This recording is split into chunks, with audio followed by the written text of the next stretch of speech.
요즘 식사처럼 헷갈리는 게 없습니다. 과일은 몸에 좋다 하고 밥, 빵면, 떡은 피하라 하죠. 하지만 진짜 핵심은 음식의 종류가 아니라 양과 균형에 있습니다. 딱 일주일만 이 원칙 하나만 실천해 보세요. 혈당이 훨씬 안정되고 오후에 무기력함이 줄며 체중도 조금씩 가벼워질 겁니다. 한번 떠올려 보세요. 점심을 조금 덜 먹은 날 머리가 더 맑고 졸음이 덜 왔던 적 있으시죠? 반대로 단 음료나 빵을 곁들였던 날엔 이상하게 피곤하고 목이 마른 느낌이 들었을 겁니다. 그 차이를 만든 건 바로 혈당의 출렁임이에요. 몸은 달콤한 걸 좋아하지만 그 대가로 염증이 쌓이고 혈관이 조금씩 손상됩니다. 결국 중요한 건 무엇을 먹느냐보다 어떻게 먹느냐입니다. 포도당은 생명을 움직이는 연료예요.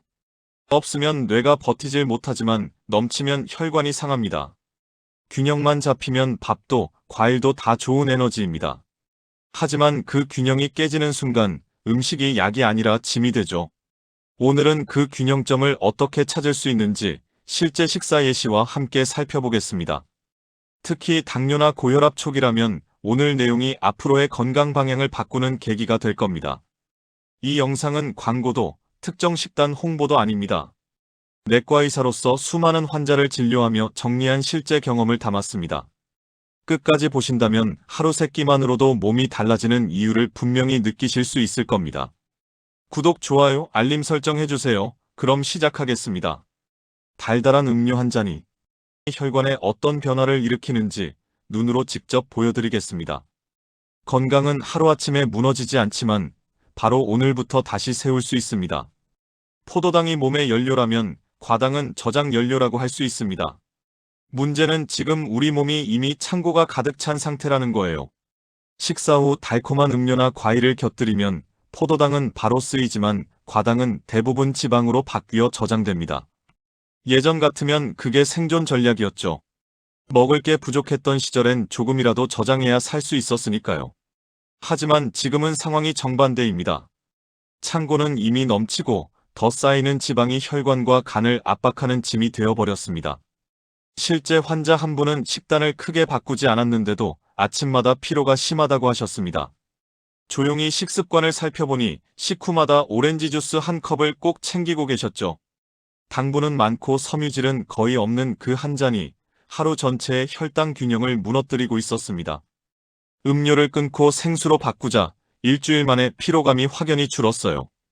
그분이 한 말이 인상적이었습니다. 주스를 안 마신 게 아니라 피로를 덜 마신 것 같아요. 결국 문제는 과일의 당이 아니라 과잉의 습관이었습니다. 여기서 한 가지 기억할 점이 있습니다. 잡곡밥이나 현미밥을 먹는다고 해서 자동으로 건강해지는 건 아닙니다. 그 안에도 탄수화물이 있고 양이 많아지면 결과는 같습니다. 다만 섬유질이 함께 들어있어서 소화 속도를 늦추고 혈당 상승을 완화해 줄 뿐이에요. 즉, 좋은 음식을 많이 먹는 것도 결국 과식이 될 수 있다는 뜻이죠. 건강한 선택은 음식의 종류보다 양과 타이밍을 아는 데서 시작됩니다. 지금 이 영상을 보고 있다면 오늘 식사 기록을 잠깐 떠올려 보세요. 탄수화물, 단 음식, 음료 중 어느 부분이 가장 자주 등장했는지 체크해 보는 겁니다. 하루 세 끼 중 단 한 끼라도 조정하면 몸은 금방 반응합니다.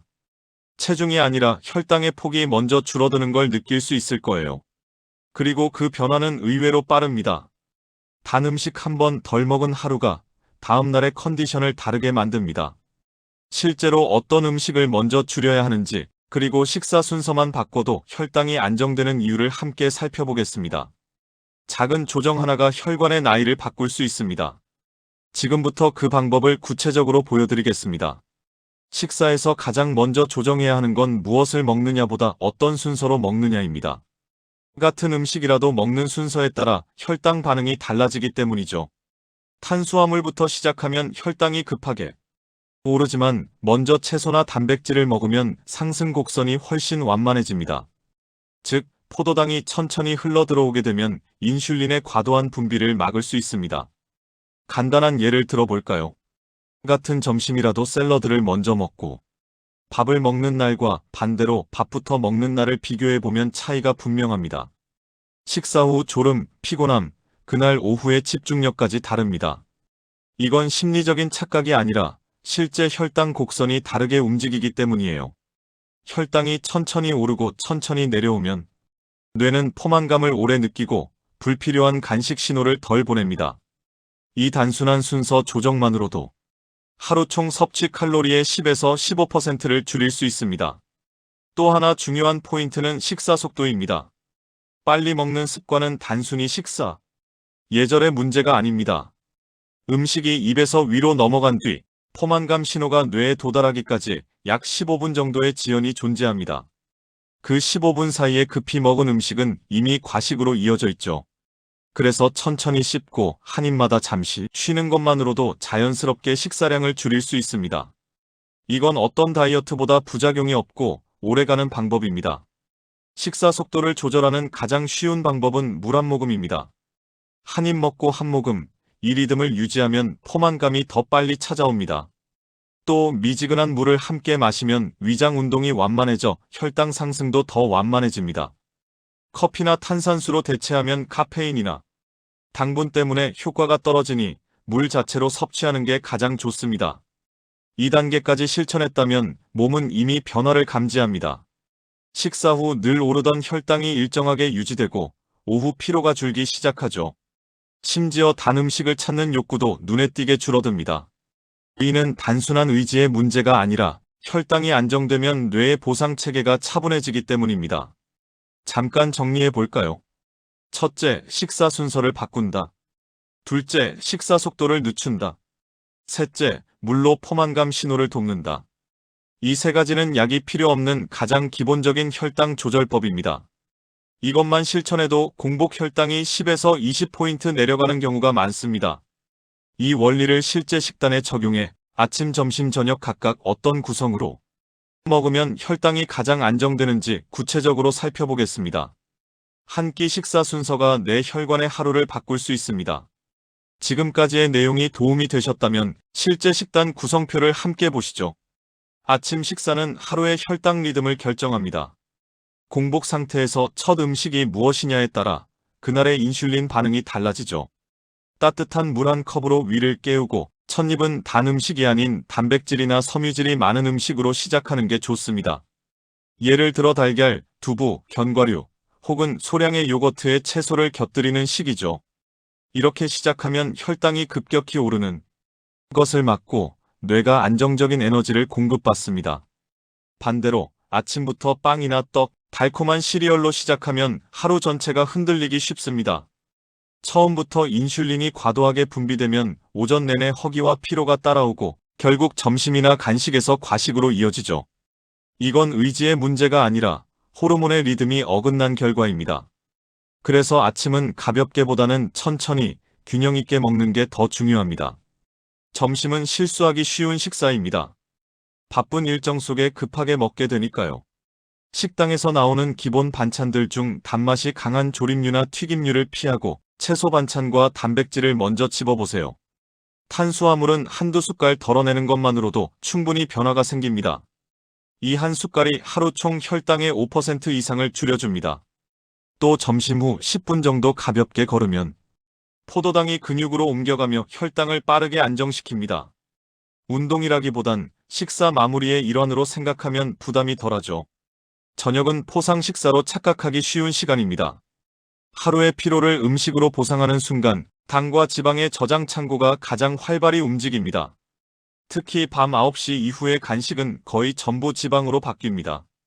이 시간대에는 인슐린 감수성이 떨어지기 때문에 같은 음식이라도 낮보다 훨씬 쉽게 체내에 쌓이게 되죠. 따뜻한 차 한 잔이나 삶은 달걀, 채소 수프 정도로 입을 달래면 충분합니다. 늦은 밤의 식욕은 진짜 배고픔이 아니라 피로가 보상 신호로 바뀐 착각인 경우가 많습니다. 실제로 당뇨 초기나 혈당 불균형이 있는 분들을 보면 식사 조절보다 저녁 패턴 조정에서 가장 큰 변화를 경험합니다. 야식 한 번 줄이는 것만으로도 아침 공복 혈당이 10에서 20포인트 낮아지는 경우가 흔합니다. 몸은 생각보다 빠르게 반응하고 변화의 보상도 확실합니다. 결국 하루 세 끼의 균형이 약보다 강력한 치료가 될 수 있습니다. 지금까지의 내용을 하루 식단에 적용하면 혈당은 더 완만하게 움직이고 인슐린 저항성은 점차 줄어듭니다. 어떤 음식 조합이 염증을 줄이고 혈관을 지키는가를 살펴보겠습니다. 이 부분이 바로 건강한 식단이 살을 빼는 식단과 달라지는 지점입니다. 함께 이어서 확인해보죠. 음식의 조합은 단순히 영양의 문제가 아닙니다. 어떤 음식을 함께 먹느냐에 따라 염증의 정도와 혈관의 상태가 달라집니다.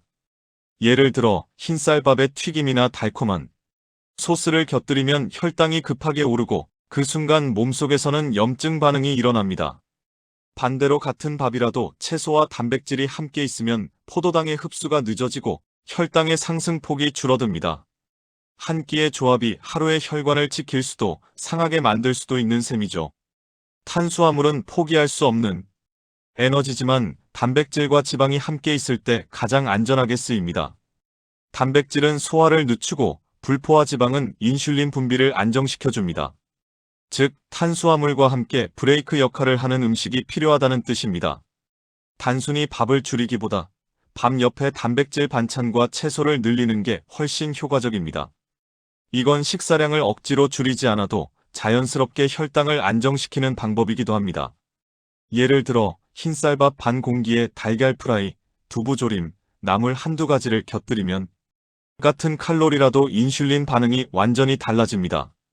포만감이 오래가고 식사 후 졸림도 줄죠. 반면에 밥 한 공기와 단맛이 강한 반찬만 먹으면 이 시간 후 피로감이 몰려오고 간식이 당기기 시작합니다. 몸은 혈당이 떨어지면 다시 보상 신호를 보내기 때문입니다. 이 신호가 반복되면 하루에도 몇 번씩 불필요한 당을 채우게 됩니다. 염증을 줄이는데 중요한 또 한 가지는 조리법입니다. 튀기거나 볶는 방식은 기름 속에서 산화가 일어나면서 활성산소를 늘립니다. 반면 찌거나 삶는 조리는 지방의 산화를 최소화하죠. 조리 온도를 조금만 낮춰도 혈관에 미치는 부담이 훨씬 줄어듭니다. 결국 같은 재료라도 어떻게 조리하느냐가 건강의 방향을 결정합니다. 이런 원리를 이해하고 나면 식단 관리가 훨씬 단순해집니다. 무조건 제한하는 식단이 아니라 조합과 균형을 설계하는 식단으로 바뀌죠. 음식을 끊는 게 아니라 구성 방식을 바꾸는 겁니다. 하루 3끼 중 단 한 끼만이라도 이런 식으로 바꿔보면 몸이 훨씬 가볍고 안정되는 걸 느낄 수 있을 겁니다. 이렇게 조합한 식단이 실제로 어떻게 혈관을 바꾸는지, 그리고 검사로 확인할 수 있는 구체적인 지표, 경동맥 초음파, 혈관 나이, 공복 인슐린, 수치 이 3가지를 중심으로 이야기해 보겠습니다. 눈으로 확인되는 변화만큼 동기부여가 되는 것도 없으니까요. 그 결과를 함께 살펴보죠. 식단의 변화를 숫자로 확인하는 건 매우 중요합니다. 몸은 느리게 바뀌는 듯 보이지만 실제로는 일주일 단위로 반응합니다. 그 변화를 객관적으로 보기 위한 가장 좋은 방법이 바로 3가지 지표입니다. 첫째, 공복 혈당. 둘째, 공복 인슐린. 셋째, 경동맥 초음파입니다. 공복 혈당은 하루 식습관이 쌓여 만들어지는 평균치입니다. 식사 순서, 간식 습관, 늦은 밤에 한 입이 그대로 수치에 반영되죠. 일주일 동안 아침 식단을 단백질 중심으로 바꾸고 저녁 간식을 끊기만 해도 대부분 5에서 15포인트 정도의 개선이 나타납니다. 수치가 조금만 내려가도 피로감이 줄고 수면의 질이 좋아집니다. 공복 인슐린 수치는 혈당보다 더 깊은 신호입니다. 혈당이 아직 정상이어도 인슐린이 과하게 분비되고 있다면 이미 몸은 저항 상태로 들어선 것입니다. 이 시기를 놓치면 나중엔 약이 필요해집니다. 하지만 다행히도 인슐린 저항성은 회복이 가능합니다. 식사 속도를 늦추고 당류 음료를 끊고 단백질을 늘리면 2에서 3개월 안에 인슐린 수치가 눈에 띄게 안정됩니다. 그 순간부터 피로가 줄고 체중 조절이 한결 쉬워지죠. 마지막으로 경동맥 초음파는 혈관의 현재 나이를 보여줍니다. 눈으로 직접 확인할 수 있다는 점에서 가장 강력한 동기부여가 됩니다. 많은 분들이 이 검사를 해보고 나서 식습관을 완전히 바꿉니다. 혈관 벽이 두꺼워지거나 플라크가 생기기 시작했다면 그건 단순한 수치가 아니라 몸이 보낸 조용한 경고음이에요. 이 시점에서 관리하면 충분히 되돌릴 수 있습니다. 식단, 운동, 체중 관리가 제자리를 찾으면 경동맥 두께가 실제로 줄어드는 사례도 있습니다. 여기서 한 가지 꼭 기억해야 할 점은 혈관 건강은 단기간의 성취가 아니라 꾸준함의 결과라는 겁니다. 하루 2끼만 바꿔도 3개월 후 수치가 변하고 6개월 후에는 약을 줄이거나 중단할 가능성도 생깁니다. 이건 단순한 기대가 아니라 실제 환자들의 데이터로 입증된 사실입니다. 지금 이 순간 가장 중요한 건 완벽함이 아니라 시작입니다. 모든 끼니를 바꾸려 애쓰기보다 오늘 한 끼만 조정해보세요. 밥 한 숟갈을 줄이고 단 음료를 물로 바꾸고 식사 속도를 절반으로 늦추는 것. 그 세 가지 변화가 첫걸음이 됩니다. 이렇게 달라진 식습관이 몸 안에서 어떤 메커니즘으로 혈당과 염증을 조절하는지, 그리고 왜 꾸준함이 약보다 강력한 치료가 되는지를 이야기하겠습니다. 이제는 단순한 정보가 아니라 변화를 유지하는 힘에 대해 살펴볼 차례입니다. 몸은 꾸준함을 기억합니다. 처음엔 미미한 변화처럼 느껴지지만 같은 패턴이 반복될수록 대사는 새로운 균형점을 찾습니다. 그 결과 혈당은 안정되고 인슐린 저항성은 서서히 완화되며 염증 수치는 낮아지고 혈관은 부드러워집니다. 이건 약으로 억누르는 효과가 아니라 몸이 스스로 회복하는 과정이에요.